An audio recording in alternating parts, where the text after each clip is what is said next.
kuna nguvu milele, tunakuabudu wewe ni Mungu, uaminifu wako wakaa milele, tunakuabudu wewe ni uaminifu wako, uaminifu wako wakaa milele,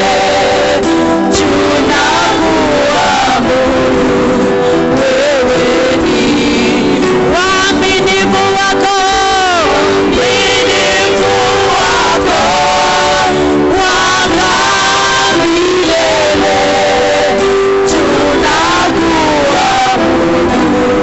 wewe ni uaminifu wako, uaminifu wako wakaa milele, tunakuabudu wewe ni uaminifu wako, wakaa milele. You are so faithful, Jesus.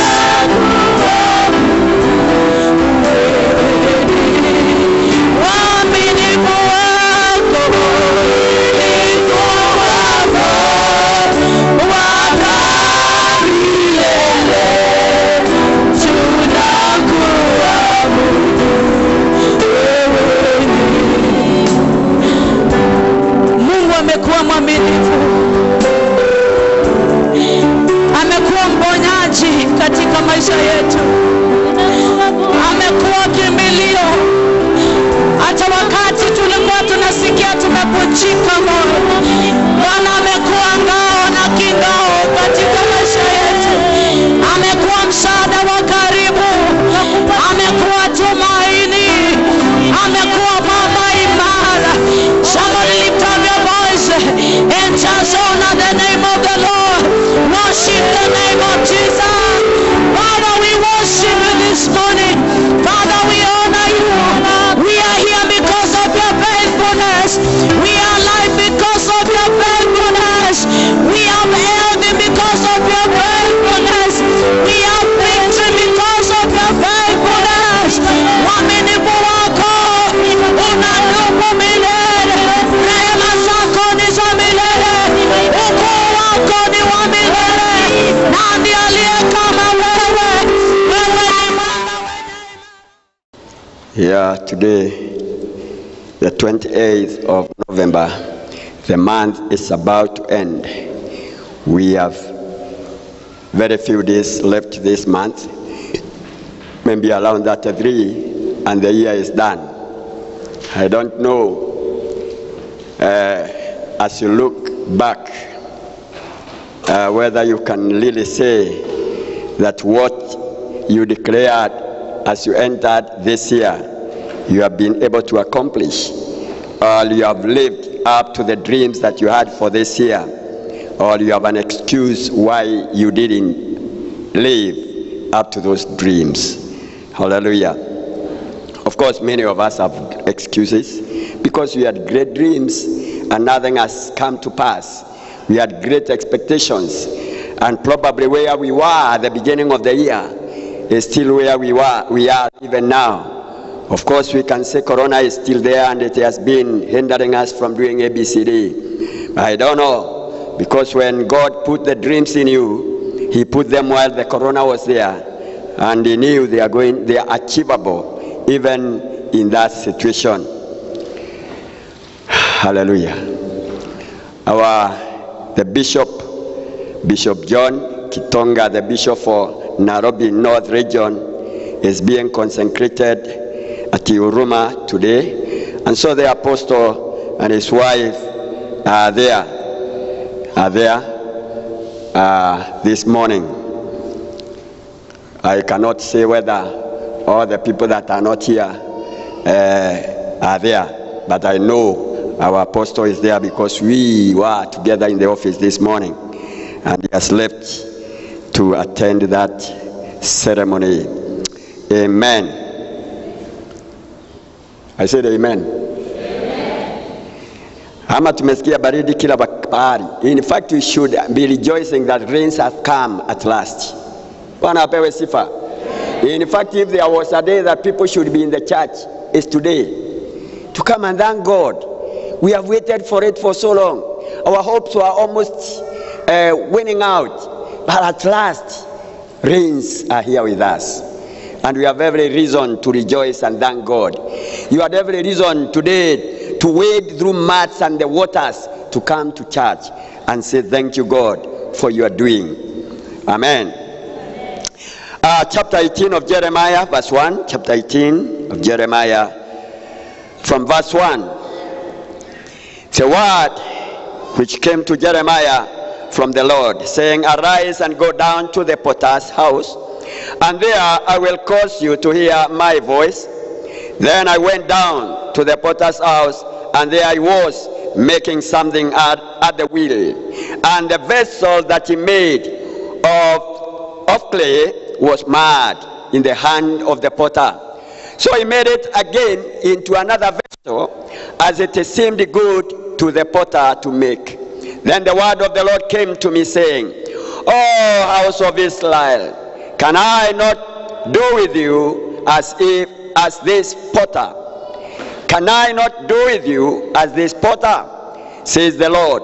Look, as the clay is in the hands of the potter, so are you in my hand, O house of Israel. The instant I speak concerning a nation, concerning a kingdom, to pluck up, to pour down, to destroy it, if that nation against whom I have spoken turns from its evil, I will relent of the disaster that I thought to bring upon it. And the instant I speak concerning a nation and concerning a kingdom, to build and to plant it, if it does evil in my sight, so that it does not obey my voice, then I will relent concerning the good with which I said I would benefit. Now therefore speak to the inhabitants of men of Judah and the inhabitants of Jerusalem, saying, thus says the Lord, behold, I am fashioning a disaster and devising a plan against you. Return now, everyone from his evil way, and make your ways and your doings good. Amen. The key verse is verse number 6. O house of Israel, can I not do with you as this potter? O house of Israel, can I not do with you as this potter is doing with the clay? The way the clay is in the hand of the potter, the way he can mold it in whichever shape or whatever vessel he wants. Can't I do the same with you people? Hallelujah. We can ask ourselves that God is asking us, the congregation of Ruiru, can I not do with you, Redeemed Gospel Church Ruiru, as the potter is doing with his clay? Can I not do with you? Hallelujah. Praise the Lord. Ask yourself, can't the Lord do with me? Hey, I'm saying speak to yourself. Point yourself. God is not speaking to Israel today. He is speaking to you individually. Say, can't the Lord do with me the way the potter is doing with the clay? Has the Lord got authority and power over my soul the way the potter has authority over the clay? Hallelujah. We are the clay of the Lord. We are the clay in his hands, and he has supreme authority to do whatever he wants with us. Amen. And that is the portion of the Bible I want us to look at, and the potter's touch upon your life. When the potter touches your life, you cannot remain the same. You cannot remain the same person. Hallelujah. When the potter touches your life, you will be a transformed person. You will be a person who is inspired. You will be a person surrendered unto his will. You will be able to say, not my will, but your will be done. Hallelujah. When the potter, hallelujah. But you know, you have the responsibility to surrender your will unto the potter, to give the potter the leeway to act up as he wills with you. Hallelujah. The potter won't force you. The potter can only work on clay that is pliable, on clay that is soft. But when the clay is hardened, when it dries up, that clay has no work with the potter. Hallelujah. Potter hawezi kutumia udongo ambao umekauka. Utasema atamwagia maji so that it can be soft. But the moment it is dry, he will go to the valley looking for softer one instead of wasting time trying to make the dry one soft. Hallelujah. Now, God spoke to Jeremiah and he told him, look here, I want to speak to you. But before I tell you the word I want you to take to my people, go to the potter's house.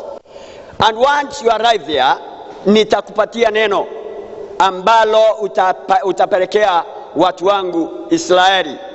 Na Jeremiah akaenda pale, na Biblia inasema alipofika pale, alimkuta mfinyanzi akitengeneza kitu ama chombo katika his wheel. What do you call that thing? Hiyo kamguu kanazungushwa. Alikuwa amewekelea pale. Actually, hii kamguu kanazungushwa so that he is able to mold as the vessel goes round, as the vessel goes round. He is able to smoothen it. He is able to mold it. He is able to work on it, every part of it. You know, I had when I was a young boy, I had an opportunity to see an old lady making pots. And you know, these pots, once they are made, they make them very carefully. In fact, because that time hakukuwa na miguu kama huyu ambao Biblia inazungumzia, ambao ulikuwa unazungushwa ama ingalikuwa kwa wenye ambao ni wanaitwaji blacksmiths. Yeah, they would have that. But you know, ladies will not have that. But ladies are the ones that used to make pots, the clay pots. Now, they would use something, they would make something round, and they will set their pot there and begin to mold it as it goes up. Sometimes they would dig a hole and begin to mold it when it is inside there as it comes up. And once it is molded, you know, and it has met their standard, they would keep it in a cool place. The clay pot, when they are made, they are not dried in the sun. Anasifiwe. Hazikaushwi kwa jua, kwa maana ikikaukia kwa jua itaklack. Anasifiwe. It is put in a place like in this hall, ambapo it will dry pole pole na inaendelea kumwagiwa maji, so that it sets up slowly. And once it is set up, inachukuliwa kutoka pale, inapelekwa kwa moto. Hallelujah. To harden it, inachomwa na moto ndani na nje, and then that pot will be really hard. But even when it is very hard, ikianguka kutoka kwa mkono, it will be pieces. Hallelujah. And so this is exactly what this potter was doing with this clay. Wakati Yeremia alifika pale, anasema alimkuta akitengeneza chombo cha aina fulani. Na wakati alikuwa anaangalia, as the potter was molding this clay, akaona kile chombo akikutokelezea vile yeye alitarajia. chombo hakikutokelezea vizuri, na kwa hivyo he took his clay again, he molded it again and began making another vessel out of the same clay. Hallelujah. Na hapo Mungu akamwambia Yeremia, kama vile mfinyanzi aliona uwezo na mamlaka ya kuchagua ni chombo gani atatengeneza kutokana na udongo wake, nami kama Mungu wenu, haleluya, niko na uwezo wa kuchagua ni nini ama ni jinsi gani nitashughulika na ninyi, ni nini nitafanya kutoka kwenu, nitawafanya taifa la aina gani, kusudi langu juu ya maisha yenu ni nini. Haleluya. Mungu akona mamlaka, akona uwezo, akona utawala katika maisha yetu. Sisi ambao tumeokoka. So when you look at this verse, chapter 3 and 4 is an observation stage. Mahali Jeremiah amefika pale, and he begins to observe, akaanza kuangalia na akaendelea kuangalia, na verse 5 anatuambia ni nini imetendeka wakati amekuwa akiangalia. Ni kwamba ameona kile kilikuwa kimeundwa hakikutokelezea vizuri, na hicho basi kikaharibiwa na udongo ukatengenezwa kingine. Listen, udongo haukuharibika. Haleluya. Udongo haukuharibika, lakini chombo kiliharibika. Labda alikuwa anatengeneza kikombe, akaangalia the beauty he expected to come out in that cup haijakuja vizuri, haijatokelezea vizuri, ule urembo wake haukutokelezea vizuri, hakikumpendeza, and so he dismantled, he molded again, and probably he decided, I'll make a ball out of this clay. And he continued with the clay, and the clay was not questioning. Na hapo basi ndio Mungu aliweza kumzungumzia once he had observed whatever this potter was doing with the clay. There are some things to understand from this verse. Maana ni jambo la maana kuelewa wakati neno hili linazungumzwa. Today it is speaking about us, because we are the clay and God has a purpose. As a purpose upon a congregation like this one. As a congregation, God has a purpose with us corporately. As a body of Christ, God has a purpose. Hallelujah. Individually, to me, to you as an individual, God has a purpose. Na jambo la kujiuliza ni kusudi la Bwana katika maisha yako ama katika maisha yangu. Je, linatekelezwa vile Mungu alikusudia? Kile Mungu alikusudia mimi niwe, ama kile Mungu amekusudia kunitengeneza, yale Mungu amekusudia kutenda kupitia kwangu, yanatendeka? Haleluya.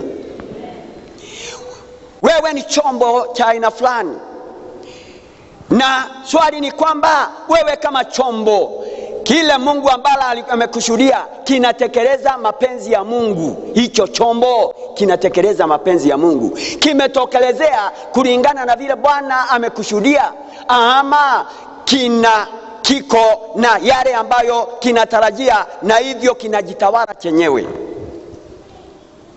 Sisi kama vessels, kama instruments of God, we like guiding ourselves and doing according to the way we feel is better for us. To the way we feel that mambo itakuwa mazuri kwetu, na hivyo basi we fail to accomplish the purpose of God. We even fail to realize Mungu alikuwa amekusudia kutenda nini, maana Bwana akona kusudi. Hakuna mtu ambaye alikuja hapa duniani, na wewe ambaye ako katika kusanyiko hili, hakuna wakati Mungu alikuleta hapa bila kusudi. Haleluya. Angalia mtu, mwambie Mungu hakukuleta hapa bila kusudi. God brought you here to mold you. Hallelujah. God brought you here to mold you. Akuunde ndio uelewe wewe ni nani, ndio utambue amekusudia nini. Alikuleta hapa ukaelekezwe, ukaongozwe kulingana na mapenzi yake. And it's upon you to discover what God is making in your life. It is upon you to discover who you are in Him. Hallelujah. And begin to do that which He ordained for you. Praise the Lord. Haukuja tu. You didn't just find yourself here. You came here because God ordained you to be here at such a time like this one, in a dispensation like today. Hallelujah. God ordained you to be under the ministers of the gospel in this place because he knew they are the only people ambayo wanaweza ukatili wako. Hallelujah. Mungu alijua wale wako hapa ndio watawezana na shida zako. Mungu alijua wale wako hapa ndio wataweza kukushauri kwa ile njia inafaa. Ndio sababu akakuelekeza hapa. Bwana apewe sifa. Not because hakukuwa na mahali pengine pa kwenda. Hallelujah. You came here by a divine order from God. Lakini tunafikirianga tunatafuta kanisa. I listened. One day we went to visit our brother Babu. And then as we were seated there, our brother was saying, you know how I came to Redeemed? It was really interesting. Kwamba our brother gave him a lift one night. And he was new. They were looking for a church. They were going around looking for a church. And then wakaachana. Babu hakumjua. Walizungumza lakini sijui kama alimuuliza jina. Hakumjua. And then wakaachana. Yeye akamumulikia na gari mpaka yule akaenda kwake na yeye our brother akarudi kwake. Now come on Sunday, wale watu ambao walikuwa wanatafuta kanisa wakakuja, wakaketi mahali. And then after service, as it is usual, announcement time came and our brother is leading the announcement. Ile jamii kaulizana, si yule ambaye anasoma matangazo pale anaonekana kama yule alitumulikia usiku. We are going to stay in this church. We are going to stay in this over 20 years ago, is it? Can you imagine? Over 20 years ago, and they are still here, and I believe they have found their purpose in this place. Bwana apewe sifa. Maana kama you have not found your purpose, you will not continue staying unless you don't know who you are. Hallelujah. But when you know who you are, when you discover your purpose and you realize where you are able to go on with what God ordained you to be, then you stay. Bwana apewe sifa. Wewe sijui ulikuja kwa njia gani, ulikuja ukitafuta kwa njia fulani, lakini you landed here and you felt this is the place for you to be in. My friend, it is because God knew this is the only place that can cause you to grow. Uwe kile yeye alikusudia kutengeneza. Hallelujah. But look here, unless you are submissive, unless you are submissive, maana you know you will not meet God there. Ndio mwambie, I'm surrendering to you, I'm submitting now. But you need to submit to the authority that he has put in place. Unless you are submissive to those people that are leading you, then you will never become what God intended. Hallelujah. You need to settle down and submit yourself and listen to the guidance and obey whatever you are being directed. And so the will of God is that he may be able to do whatever he wills. Hallelujah. Whatever he wills, that he may be able to do with us, to do with you, to do with the congregation. Kwa njia yoyote achaguaye kufanya. And you know, there are things to realize that this man was using a wheel. Mahali ule udongo unazunguka ukiwa. And then he had the clay that was very pliable. Yani soft ambayo inaweza kufinyafinywa. Inaweza kufinyangwa kwa njia yoyote. The clay was pliable. And with this clay, with his hand, he could mold. He could make it to anything. The CBC children now understand what we are talking about. Wewe ambaye hujafanya CBC is very unfortunate because you don't understand that language. But you know CBC is not new. Sisi tulisoma CBC. Hallelujah. Ni vile tu serikali inaita CBC. Sisi hatukuita hiyo jina. But we did that. We were doing the molding. Tulikuwa tunajenga. Tulikuwa tunaumba viungu na udongo. Hallelujah. We were doing the carving with the panga na vitu nyingi. That's why we are the way we are. Because we are not 84-4. Praise the Lord. But the 84-4, CBC is new. CBC is what this potter was doing. Bwana apewe sifa. He was molding with his hands upon a wheel. Alikuwa anatengeneza na anatumia vidole kuunda kile ambacho alikuwa anatengeneza. Yeah? But you know, the end result was supposed to meet the desire, to meet the will, to meet the purpose, the end result. Bwana apewe sifa. That is where things went wrong. Kile alikuwa ametarajia hakikutokelezea. Hallelujah. Kile alikuwa anataka kuunda hakikuwa, ndipo akaharibu kile ambacho ameunda. Maana udongo ulikuwa bado pliable, ulikuwa soft, ulikuwa mololo, na ulikuwa unaweza kumonda tena na utengeneze kitu kingine. And then he did something new out of it. The purpose of God must be accomplished in accordance to his purpose and desire. Sio vile ambavyo sisi tunataka. Hallelujah. He has a desire. Wakati anatengeneza akona kusudi. Wakati aliniokoa alikuwa na kusudi. Wakati alikuita alikuwa na kusudi. Na kusudi lako si kusudi langu. Hallelujah. We must understand that.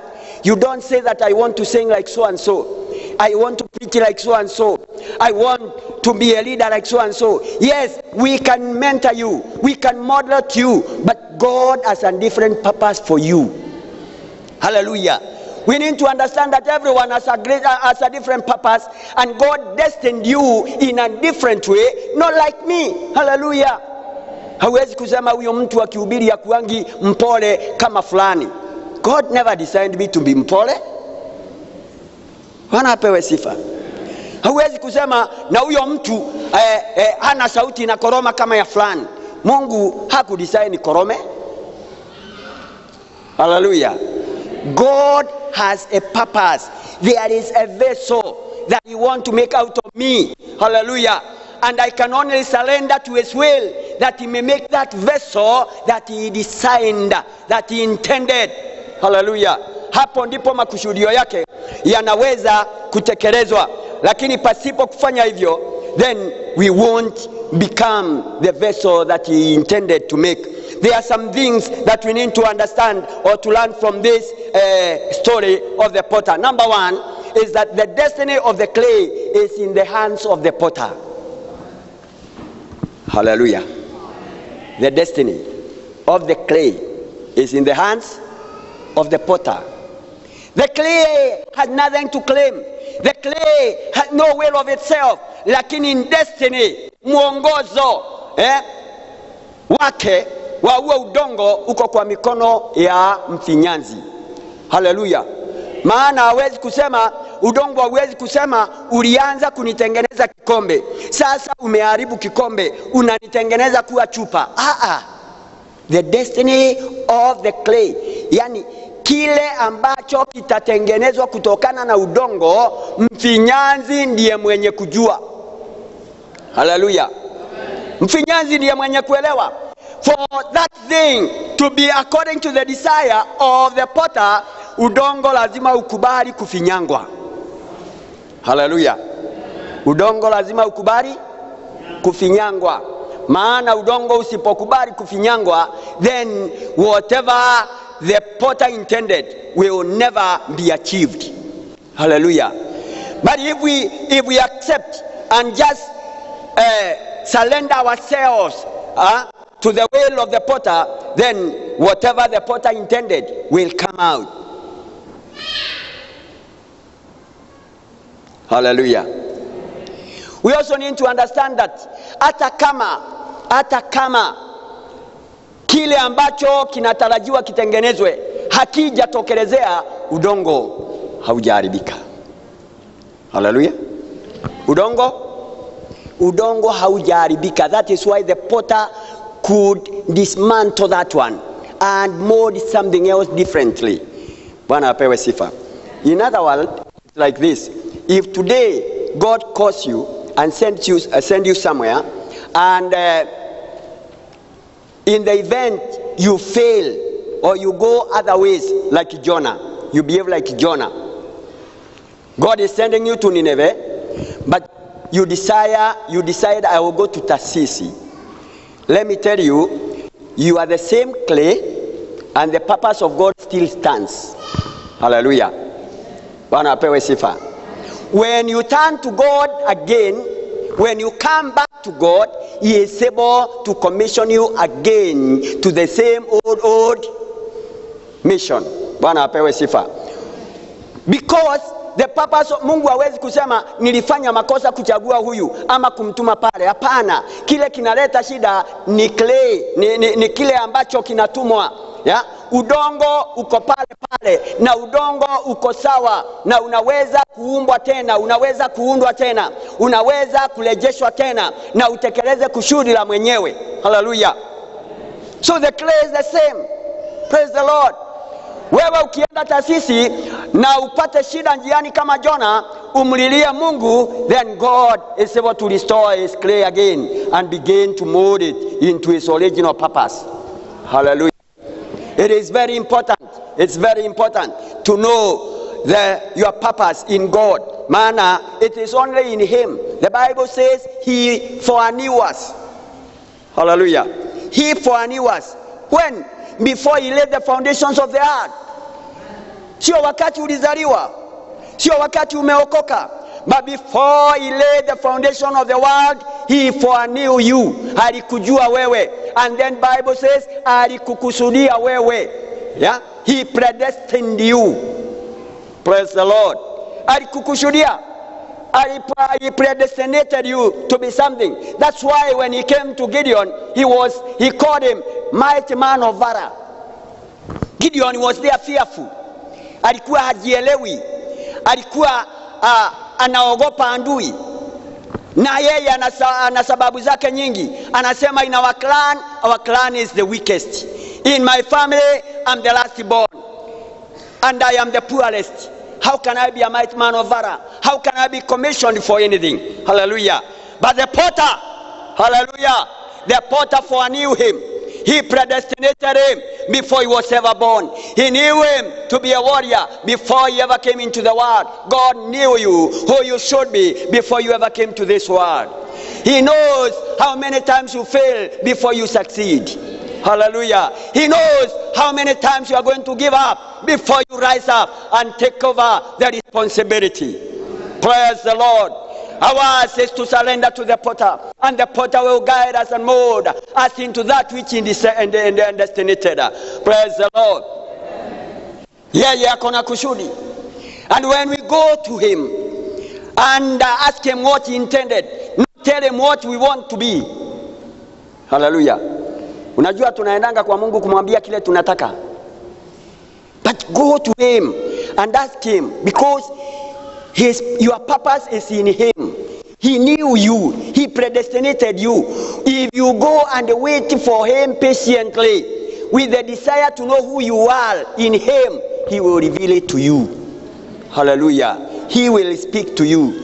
But the problem we have is that we are always in a hurry because we think we have so many demands on us. We have so many responsibilities. Lazima tusomeshe, lazima tutafute chakula, lazima tufanye nini. But my friend, hata wakati uko very busy, unaweza kutafuta na usipate. Hallelujah. You may go all over with the great hopes, but you come back without even a bread. Praise the Lord. One time I had a vision. And on this vision, I told God, I am not going to leave this place. Mpaka unitembelee. Mpaka ukuje. Yeah? Mpaka uniambie mapenzi yako juu yangu. And then I woke up and I sat down on the sofa set. Those days I had a routine. Nikingoja Mungu nina keti na sitoki kwa hiyo nyumba. Kama ninangoja Mungu na nilimwambia ninangoja nina keti mpaka Mungu akuje. Kama atakuja baada ya wiki mbili ni sawa. And he used to come. That's why I don't take waiting on God very lightly. Praise the Lord. And this day nimekaa kwa kiti na ngojea Bwana. Saa 3 ya asubuhi, saa 4 imefika, saa 5 imefika, saa 6. Now around noon nikasikia mlango wa nyumba yangu umegongwa. Na nikafungulia yule ambaye aligonga, na alipoingia nikakuta is a friend. Tulikuwa na yeye primary, tulikuwa na yeye secondary, hata kama alikuwa mbele yangu miaka kadhaa. We were in same schools, yeah, and of course we come from the same area. Now amekuja kunitembelea, akakuja akaketi, tukaanza kuongea, tunaongea, nikaambia mke wangu pikia huyu mgeni chai. Sasa wakati mama ameenda kupika chai, mgeni akauliza, "Je, kwani tunaketi tukunywe chai bila mkate?" Kasema twende tukanunue mkate. Wakati mkate ulikuja, sikukumbuka nilikuwa nimeketi ningojee Mungu. So I woke up, I arose from my seat, tukaenda kununua mkate. Duka ya kwanza ile iko karibu haina mkate, duka ya pili haiko na mkate, duka ya tatu haiko na mkate. We went far away. Tukaenda kama kule Mboge View, sijui ni Mboge View ama ni nani. Sasa hiyo ndio mahali tulikuta mkate, very far away. Now wakati mkate umepatikana, rafiki yangu akasema tupatie hata kilo moja ya sukari. Sasa mwenye duka akasema hata huyu ni rafiki yangu, nitawapea 2. Hivyo ndivyo yale mambo ambayo yanakutenganishanga na mambo ya Mungu inakuanga. Yanakuja yakiwa very good, yanakujanga yakiwa ya kupendeza sana. Inaonekana lile jibu ulikuwa unatarajia ndio limefika, na halijafika, ni lako linachukuliwa. When things are too good, sit down and think. And then wakati hizi vitu ziko kwa mikono yangu, nikageuka sasa turudi kule ambao tumetoka, turudi nyumbani. My eyes never saw all the buildings that are in between the Bogeville and my house here. Niliona ndani ya nyumba. Bwana asifiwe. Yaani niliangalia nikiwa mbali kule, nikaona ndani ya nyumba mahali nilikuwa na keti, malaika amesimama pale. Na nikasikia, niko mbali sana, nikasikia akiuliza, yule mtu ambaye alikuwa na keti hapa na alikuwa amesema hatoki hapa mpaka Mungu akuje, ako wapi? Wakati ameuliza hivi, yeye alikuwa anajua niko wapi, maana aligeuka tu akaniangalia kule nilikuwa. Macho yangu na yake akakutana, sukari yangu na mkate zikaanguka, hazikuwa na maana tena. Bwana asifiwe. Friends, waiting on God must be a serious business. And when you tell God, I'm here and I am waiting because I need your visitation, I need an answer from you, God, because of this and this, be certain that God will come. Yule ambaye analeta shida si Mungu, ni udongo. Udongo ndio unaleta shida, maana udongo unahitaji chakula, udongo unaitishwa, udongo unakumbuka kulikuwa na appointment mahali, na ni ya hiyo masaa. So unaacha lile jambo, unaenda kushughulikia mambo mengine. And so yale Mungu alikuwa umekushuhudia kwa Mungu, umetarajia kwa Mungu, hayapatikani tena. You can only be patient with God. Hallelujah. If you need something from God. Bwana apewe sifa. And you know, it is very interesting. Hivyo unasikia hayo maono yalivyo, ndivyo maisha ya watu yalivyo. Usifikirie ati inakuwa tofauti. Hallelujah. I have failed many times because I am waiting on God. And instead of waiting until He comes, I feel now, moto umekuwa mkali sana. But remember, ile nyungu ya udongo lazima iwekwe kwa lazima iwekwe wapi? It is hardened through the fire. Sio na upepo na maji. It is hardened with the fire.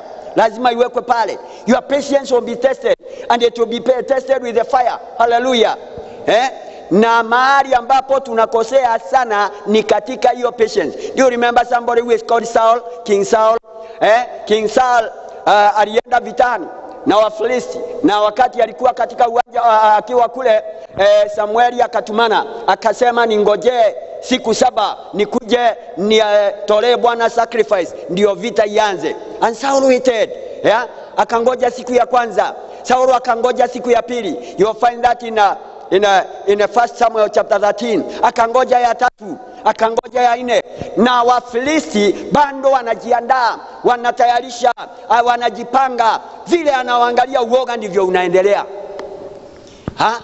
Siku ya 6 anaangalia, anaona wale watu wamekaribia sana, wametoka kwa kambi yao sasa wanakuja wakiwaelekea, na bado wako pale hawajatolea Bwana sacrifice, hawako tayari kwa vita. Siku ya 7 alipoamka mapema, akaamua Samueli akuji tena, akapanda kwa madhabahu, akatoa ile sacrifice. Aliposhuka kutoka kwa madhabahu, akishuka hivi kwa stairs za madhabahu kama hizi, sijui kama yao ilikuwa na stairs. Mungu alikuwa amesema sisi ndio tumevunja sheria. Mungu alikuwa amesema madhabahu isitengenezwe na stairs. Haleluya. Sasa Samueli na Saul aliposhuka, Samueli ndiye huyu, akauliza Saul, what have you done? Kamwambia, niliona ukuji na Wafilisti wamenizingira na vita imechacha, nikaona watanivamia kabla sijaabudu, ndio nikatoa, nimejilazimisha. Mungu akasema ufalme wa Saul umeisha. Hallelujah. Why? Lacking patience. Ya dakika chache. Kile ulikuwa unatarajia kinaweza kwenda kwa dakika chache tu. Hallelujah. Praise the Lord. Friends, realize when you stay at the potter's hand, he turns your ugliness, your undesirable traits into beauty. Hallelujah. Something undesirable. Wakati the potter's hand has touched you, he changes you. Hallelujah. Mwanadamu hana kitu cha kutamanika kwa Mungu. Mwanadamu bila Yesu hana chochote ambacho kinaweza kumpendeza Bwana. But when we surrender ourselves to the hands potter and we patiently stay there, mambo inatendeka mengine mazuri. Hallelujah. Unasikia mtu anaimba, unashangaa huyu mtu alitoa sauti hii wapi? Anaimba na haongezi madawido yake, lakini unaona watu wanamsikiza, anahubiri, watu wanataka kusikia yale maneno anaongea ni nini. Sio kwa sababu he has a lot of prowess. No, it is because he has been with the master. He has been at the potter's house. Hallelujah. When you come out of the potter's house, you don't come out the same person that entered there. Praise the Lord. You come from the potter's house a different person, a vessel of honor, a vessel that is desirable, a vessel that can glorify him. Maana he has touched you, he has molded you, he has made you into what he desired.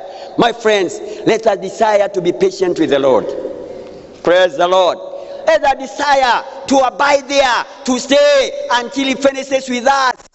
Maana pasipo kumaliziwa kazi itakuwa ngumu sana wewe kutekeleza mapenzi ya Mungu. Itakuwa vigumu sana hata kuyajua hayo mapenzi ya Mungu ni nini katika maisha yako. We need to be patient, and we need to have that endurance to endure the pain of waiting, to endure the fire of trials that is subjected to the clay. Maana clay must be molded. Hallelujah. The clay must be molded. For another point is, for the potter to achieve his purpose with the clay must be yielded to his hands. The clay must be yielded. In other words, it must be surrendered. It must surrender itself. Yeah? Remember Jesus at the Garden of Gethsemane in Matthew chapter 26 verse 31. Jesus, when he was agonizing there in pain, when he was sweating and the sweat was like blood droplets falling on the ground, he was even in that pain when he knew with the full knowledge what expected. Is that the scripture?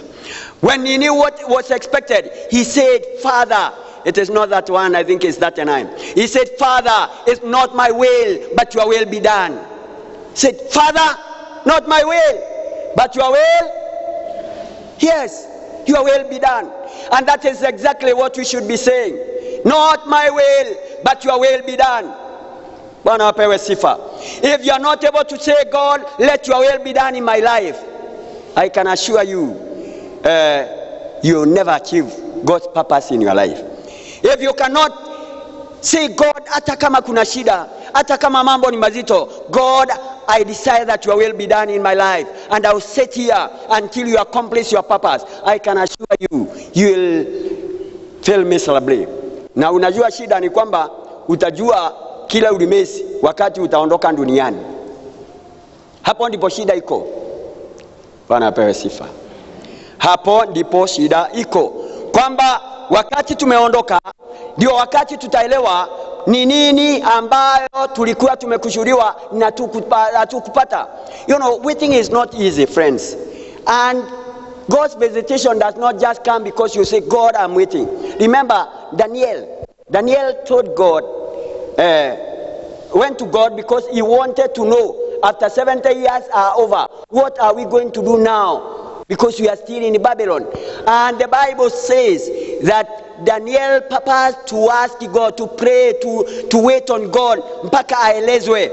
Na Biblia inasema he continued waiting, and he continued to wait until 21 days were over. And the Bible says on 24th day, that is when the angel Gabriel came.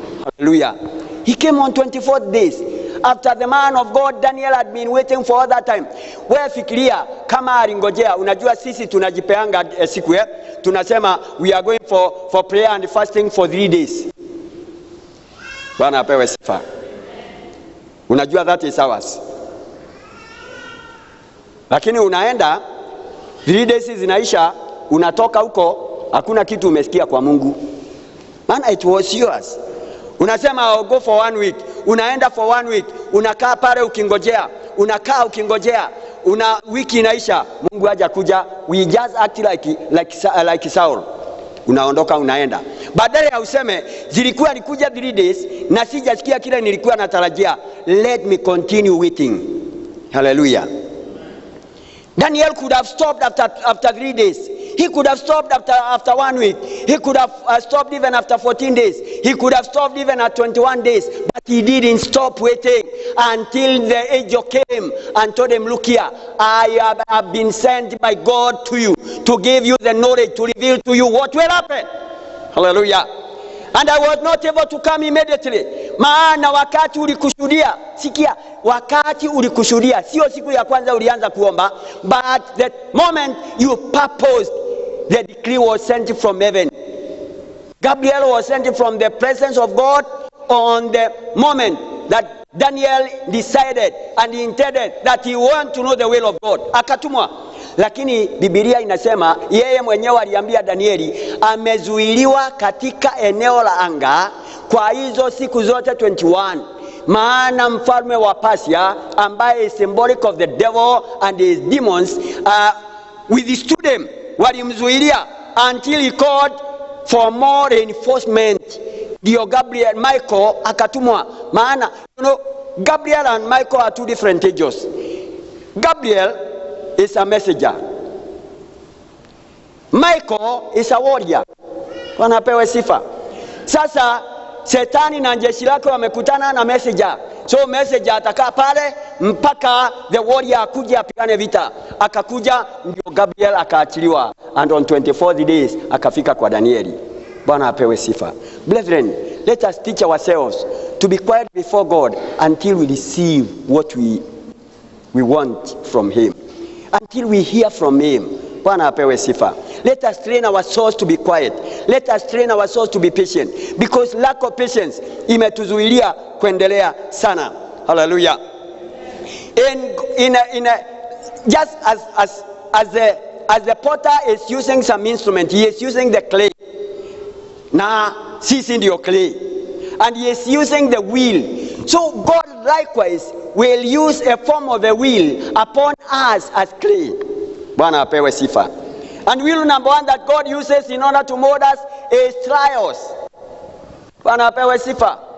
He releases trials upon our lives. Trials inakuja za aina nyingi. Majaribu. And the Bible says in James chapter 1 verse 2 that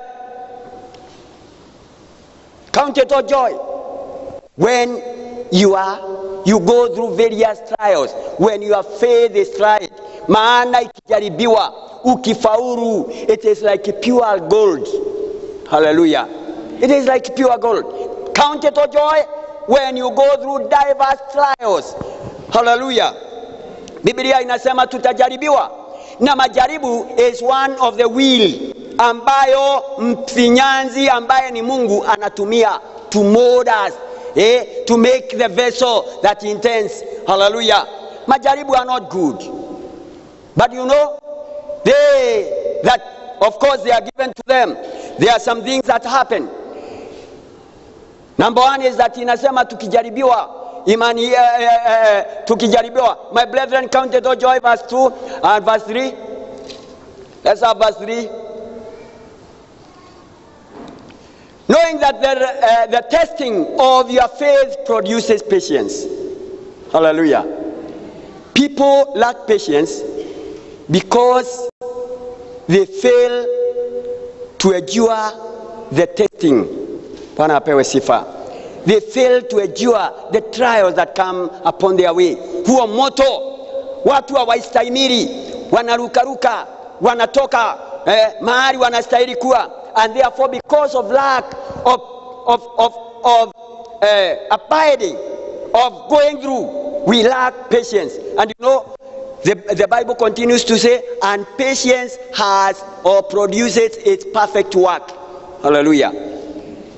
Bwana apewe sifa. Patience, wakati imekuja, kuna mambo, kuna kazi itaonyesha, itadhihirisha wakati tutakuwa tumevumilia pale na kutulia pale mpaka lile jaribio ambalo Mungu alikuwa anatubidisha liishe. Hallelujah. But you know the problem with us, we are Kenyans, of course, and as usual, Kenyans look for shortcuts. Hallelujah. Kenyans will look also for shortcuts to God. They look for shortcuts through the trials or from the trials that they are in. And you know, when we look for shortcuts, when we look for other ways, lile ama ile kazi Mungu alikushuhudia kutekeleza ina abort. Hallelujah. Ina meskari. And therefore we are left the way we were. Ikiwa tutaenda tena, itaanza mwanzo. Hata sema nilikuwa nimekufanyia kazi 3 quarters, let me finish with the quarter that is left. Hapana, itaanza wapi? Mwanzo. Can you imagine you always being a beginner? Kila siku wewe ni beginner. Kila siku wewe ni beginner. Unakufa ukiwa una begin. Hallelujah. Kwa nini? Because patience is not there. You don't endure trials. Hallelujah. First Peter chapter 1, verse 6.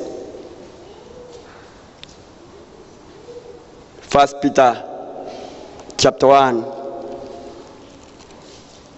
verse 6.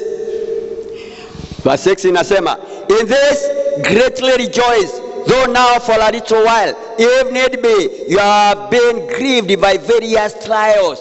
Can you imagine? Tunaambiwa hata sasa, hata kama mambo ni mazito, hata kama tuna uchungu kwa sababu ya majaribu ya aina nyingi, we should always rejoice. Hallelujah. Katikati ya majaribu, rejoice. Hallelujah.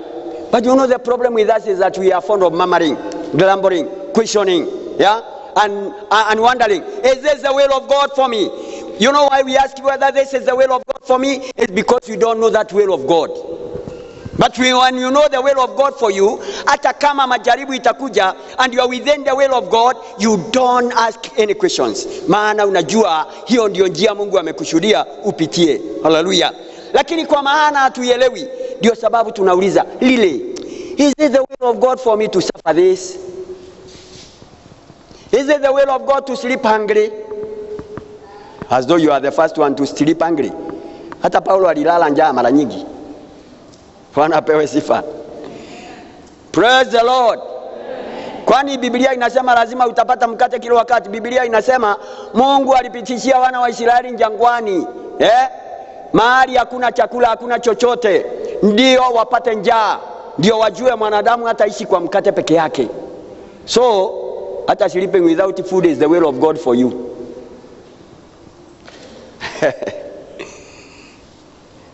Ama verse 7 inasema namna gani?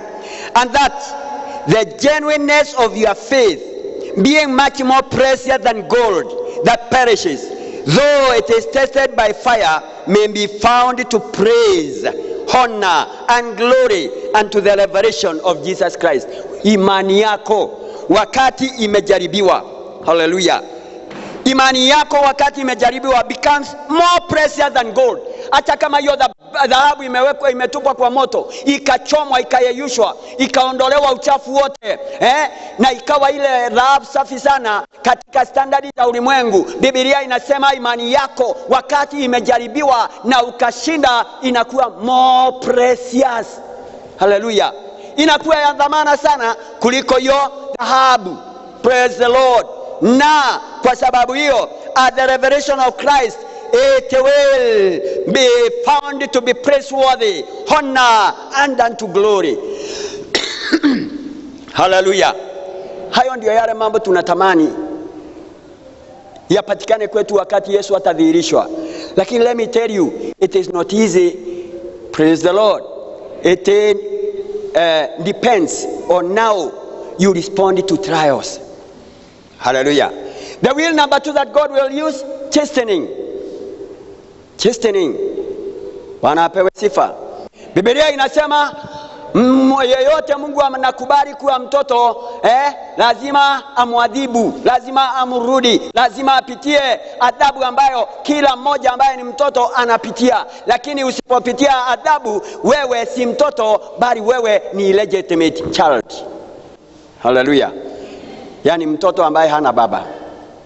Praise the Lord. So chastening is another way. And you know, the chastening of the Lord can come in any form. Hallelujah. Inaweza kuja kwa njia yoyote ile. Ni sisi kuelewa itakuja kwa njia gani, na kuelewa hilo jambo limetoka kwa Mungu ama limetoka pande gani. That you can find that in Hebrew chapter 12 from verse 5. From verse 5. Biblia inasema in verse 6, wale ambao anapenda anawaadhibu. Bwana apewe sifa. Yeyote Mungu anapenda anamuadhibu. He chastens those that he loves. Wale ambao hawapendi, wale ambao si wanawake, hawaadhibu. Maana hakuna mzazi anaenda kuadhibu watoto wa mwingine kule, lakini mzazi anaadhibu watoto wake. Hallelujah. Na kwa hivyo wale ambao ni wake, he punishes them. He anawatwanga viboko. Hallelujah. Na sielewi kiboko kile Mungu atakutwanga ni kiboko cha aina gani. Maana kiboko kinaweza kuja kwa njia yoyote. Praise the Lord. So it's upon you to understand the dealing of God, kwamba kile ambacho unapitia ni kiboko ama ni mambo yanakuja ambaye yameletwa na shetani. Will number 3. Yani njia ingine ya tatu ile Mungu atatumia in order to mold you, in order to make you the vessel, are circumstances. Circumstances zinainuka. Na circumstances just don't manifest. They manifest because they have been allowed. They manifest because God had put them in a place, to test you. Praise the Lord. Circumstances come, and sometimes they are very nasty. Circumstances come ambazo saa ingine they expose us to a lot of shame. They expose us to a lot of trouble. Circumstances come that are not praiseworthy, they are not desirable, they are not pleasing, but through them Mungu anafanya kazi, because the Bible says it is him that worketh in us both will and to do for his own good pleasure. Philippians chapter 2 verse 13. It is him who works in us both will and to do. Katika kila njia, katika mambo yote, yeye ndiye anatenda kazi ndani yetu ili aweze kutimiza kusudi lake, or rather to produce his best purpose through you and in you. Hallelujah. It is him that works in us both will and to do. Therefore we have nothing to question. We have nothing to comment about. It is him that works in us both will and to do for his own good pleasure. Hallelujah.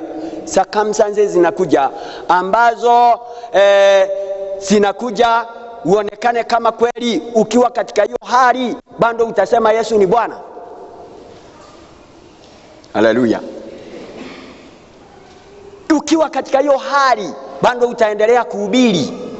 Ukiwa katika hiyo hali, bado utaendelea kuwahimiza wengine waendelee kumtumainia huyu Mungu. Ama hiyo hali ikikuja inaonekana Mungu hayuko tena, hakuna haja ya kuhubiri. Have you heard people say hakuna haja ya kumtumikia Mungu tena?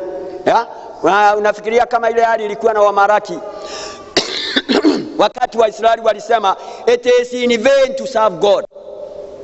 It is in vain to serve God. Kwa maana tarajio lao la kuwa na chakula cha kutosha, tarajio lao la kuwa na ngano, tarajio lao la kuwa na mifugo. Maana kwa Waisraeli ni kwamba yule mtu ambaye ni tajiri sana, huyo ndiye amebarikiwa. Na hata siku za leo tunaonanga ni kama huyo mtu ambaye amebarikiwa, ako na mali nyingi na utajiri, gari za kila aina, ni kama ndiye amebarikiwa. That is the interpretation of people, and that is the way they used to interpret until God until wale ambao walisimama na Mungu wakakutana, wakaanza kusemezana juu ya kumngojea Bwana, wakaanza kusemezana faida za kumtumikia Mungu. Mungu akaamuru akasema vitabu zifunguliwe na yale mambo aliongea wale iandikwe ndani isisahaulike. Hallelujah. When circumstances come, my brother, my sister, what happens to your life? Do you continue to praise God? Do you continue to see the goodness of the Lord? Do you continue to pray the way you pray? Ama wakati hauna pesa. Hallelujah. Wakati una pesa, utakuja maombi, utakuja kanisani uombe, utaonekana ukiambia watu, oh, Mungu ni mwema, Mungu amenikumbuka, Mungu amenitendea. Amenitendea nini? Hallelujah. Lakini ikiwa hakuna pesa, sauti yako haisikiki mahali popote. What happens, my friend? The Bible says we should serve him in season and out of season. Praise the Lord. Nyakati nzuri, nyakati zifaazo na zisizofaa. Hallelujah. Wakati wa shida na wakati wa utere, wakati wa kupungukiwa na kukosa, na hata wakati wa kuzidi na kuwa na utere. We need to realize God is always God. The Bible says he is the same yesterday, today and forever. Na nguvu zake, ukuu wake, utukufu wake haupunguki ati kwa sababu ya uko na shida. Haupunguki kwa sababu mtoto wako amefukuzwa. Haupunguki kwa sababu mtoto wako amekuwa mlevi. Haupunguki kwa sababu mtoto wako ameamua kuwa amtaki huyo Mungu unatumikia. Hapana. God is the same yesterday, today and forevermore. Hallelujah. Hata giza itande dunia na kukosa mwangaza mahali popote, hata misingi ya dunia itingishwe na milima ing'olewe na itupwe baharini, God remains to be God. Hallelujah. He remains to be served. He remains to be glorified. Hali zozote ambazo zinapokuja, Mungu ni Mungu. Hallelujah. Habadiliki. Yeye ni yeye yule jana, leo na hata milele. Circumstances will come. Just imagine like the circumstance Esau found himself in when he came from hunting and he was hungry and there was no food, and he found his brother making some stew. And because of his anger, anajiangalia, anaona nisipokunywa hii supu lazima nikufe leo. Mawazo yake yako mahali pengine, iko mahali ya nyungu ya supu. Anasema hata urithi wangu chukua. The inheritance of firstborn. Mimi kuitwa mzaliwa wa kwanza, chukua, nimekupatia hiyo. As long as you give me this pot, a bowl of that soup. Circumstances come. Hallelujah. Wewe umejikuta katika hali gani? Bwana apewe sifa. Katika ile kazi unafanya, umekutwa na circumstances ya aina gani? And how many times have you given in to the demand so that job yako iendelee? Umekutana na watu wakanjo mara ngapi? Wakakuambia kama utaendelea kutandika mali yako hapa, kama hii nduka utaendelea kuiuza, tunahitaji 5,000. Unaona hai, nikifunga hii kazi tutakula kutoka wapi? Wacha nitoe 5,000. You fail. Hallelujah. Bwana apewe sifa. Udongo unakosa kumtumainia Mungu aliye na uwezo na nguvu wa kumtetea na kumpigania unaona nguvu zake zinaweza kumpa ushindi. Brethren, we must desire to abide there regardless of circumstances. Hallelujah. Regardless of the trials, regardless of the suffering. Daudi alisema afadhali nianguke kwa mkono wa Mungu. Hallelujah. Kuliko kuanguka kwa mkono wa kanjo. Kuliko kuanguka kwa mkono wa serikali. Kuliko kuanguka kwa mkono wa jirani. Kuliko kuanguka kwa mkono wa sugamame. Kuliko kuanguka kwa huyo mkono wa suga baba. Afadhali kuangukia mkono wa Mungu. Hakuna majuto pale. Praise the Lord.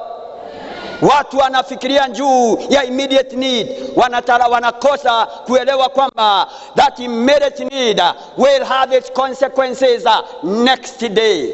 Praise the Lord. And the consequences will not be pleasing. Whatever you choose to do, remember there are consequences. Sometimes they are very nasty. They will not be pleasing. Praise the Lord.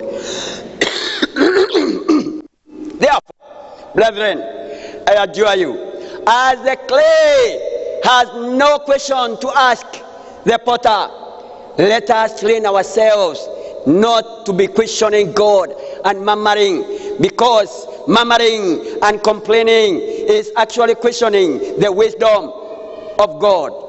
It's questioning the will of God over our lives. Is questioning the genuineness of this God. Kwa nini Mungu anipitishia mambo kama haya kama yeye ni Mungu? Kwa nini Mungu aruhusu shida za aina hizi kuja kwangu kama yeye kweli ananipenda? Hallelujah. The love of God is unconditional. It was manifested through his son Jesus Christ. Alimtoa tu ukiwa upendeki, ukiwa tu katika dhambi, ukiwa unanuka mnuko harufu ambayo hakuna mtu angalistahimili. Mungu akakupenda vile ulivyokuwa, akanipenda vile nilivyokuwa, na akamtoa mwana wake wa pekee because of his love.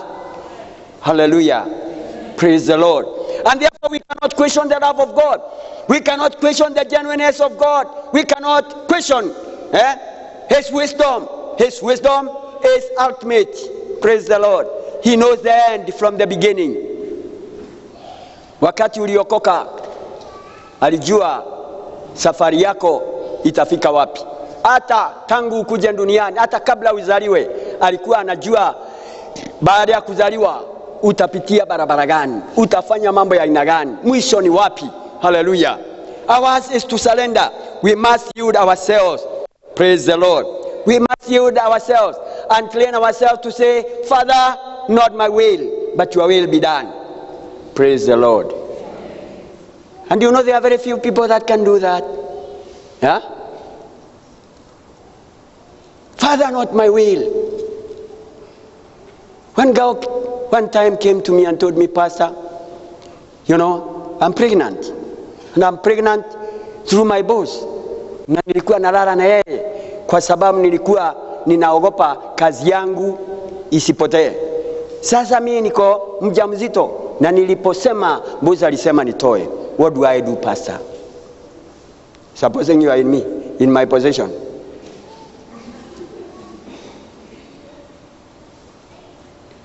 Wakati alienda kwa boss ndio asifutwe kazi, akaamua kulala na yeye. Hakuja kuniuliza nilale na yeye ama nisilale.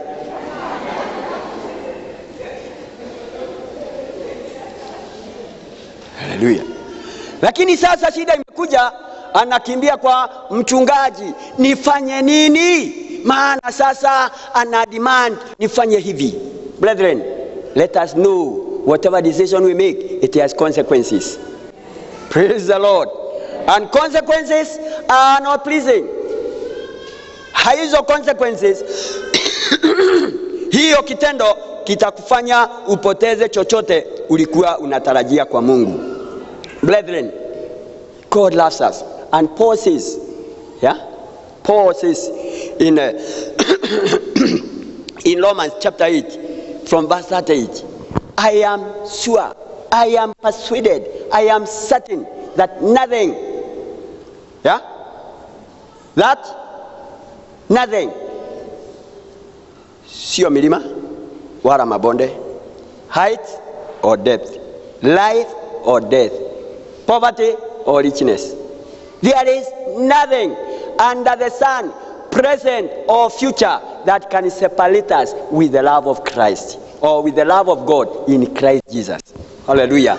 Hata kama hiyo mambo inakuwa namna hiyo, hata kama hayo matatizo yako namna hiyo, hata kama shida nyingine zinaonekana zitatutoa kwake, I can assure you nothing unless wewe mwenyewe ujitoe. Nothing that can separate you. Wewe peke yake ndio unaweza kujiseparate.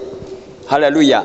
Maana uamuzi wa kukaa ama kutokaa uko mikononi mwako. Wakati umeamua, it is too much. Hallelujah. Ukiamua it is too much, you lose everything. Praise the Lord. Abide there. Surrender yourself to the hands of the potter. Let the potter have his perfect, complete work upon you. And when you come from the potter's house, you will be shining. Hallelujah. When you come from the potter's house, everybody want to bless you. Remember Job? Job stayed in the potter's house for a long time. His friends, his family members, everybody departed from him, including his lovely wife, who had vowed, I am with you for the better, for the worse, until death do us part. Alimwacha hata yeye. Rafiki wamekuja waweze kumshauri, waweze kumfariji, wamemwangalia wakamwona, wakamwambia, we have realized you are just a sinner. Wewe umekuwa ukilala katika nyumba za wajane na mali yao wewe ndiye umemaliza. Job akanenewa mambo mazito, but he abided there. Akawaambia, listen you people, because you are empty wells, clouds without rain. I am persuaded that myself I'll see God with my own eyes in the land of the living. Praise the Lord. It was not easy, but he decided to stay.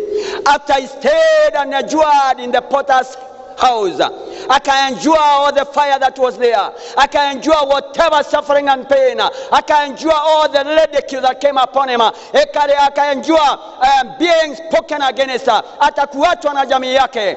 When he came out of the potter's house, the same people that ridiculed him, the same people that told him that he is a sinner, worse than anybody they know, they were commanded by God, go to Job. Maana kuna maombi yenu ninaweza kusikia, endeni mkaombewe na Job. Hallelujah. Praise the Lord. Waende wakaombewa na Ayubu. Maana huyo ndiye ameonekana akiwa mkamilifu mbele za Mungu. And the Bible says, kila mtu alileta ng'ombe kwa Ayubu ndiye aombewe. Na marafiki zake wote wakakuja, and everybody gave him a piece of silver, a piece of gold, precious things that you can never find in the world today.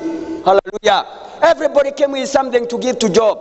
And then the Bible says his later days were blessed more than the former ones. Brethren, if you want to see good, abide in the potter's house until the process is complete. Hallelujah. Until the process is. You want to be a singer? Abide in the potter's house. You want to be a preacher? Abide in the potter's house. You want to serve God? Abide in the potter's house. You want to be a good wife? Be in the potter's house. You want to be a good husband? Be in the potter's house. Hallelujah. Hapo ndipo ukitoka kule baraka zako zitakuwa zinakungojea. Watu wataanza kuongea juu yako, wataanza kuona uzuri wako wale walikuwa wanaona shida zako, wataona faida zako wale walikuwa wanaona hasara zako. Kila mtu anataka kualike kwake, maana umekuwa wa dhamana when you come from the potter's house. Hallelujah. In the potter's house, just like at the threshing floor, chochote ambacho kinatoka pale ni kile ambacho ni cha dhamana. Kile ambacho kinatoka kule ni kile ambacho ni cha dhamana. Praise the Lord. Brethren, abide in the potter's house. At the potter's hand, let the potter make you what he intends you to be. Go through the process. Don't jump the gun. God bless you and do you good.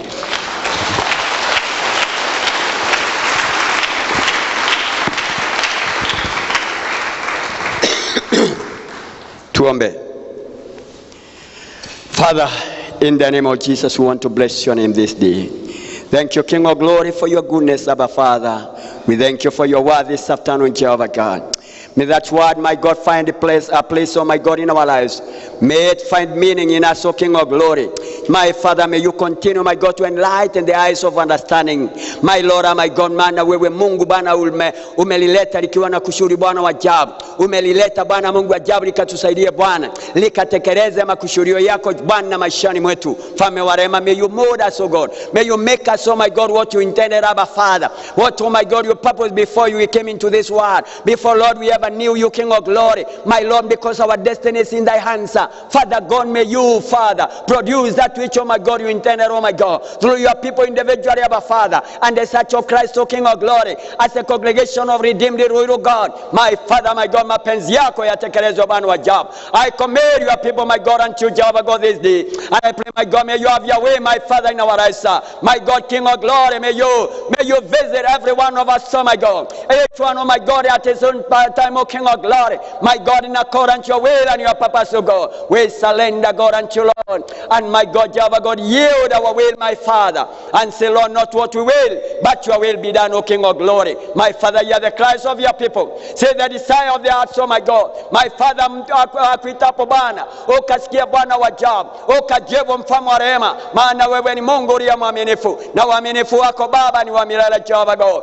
Tunatarajia kwako Bwana, tunarinua jina lako. Twasema ndio Bwana wa ajabu, maana bila wewe hatuwezi. Tunasema ndio kwako Mfalme, tenda mapenzi yako Baba. Tunasema ndio kwako Mungu, maana wewe ndiye kimbilio Bwana, wewe ndiye msaada wetu Bwana wa ajabu. Tunasema ndio Bwana, have your way, King of glory, maana wewe unastahili Bwana.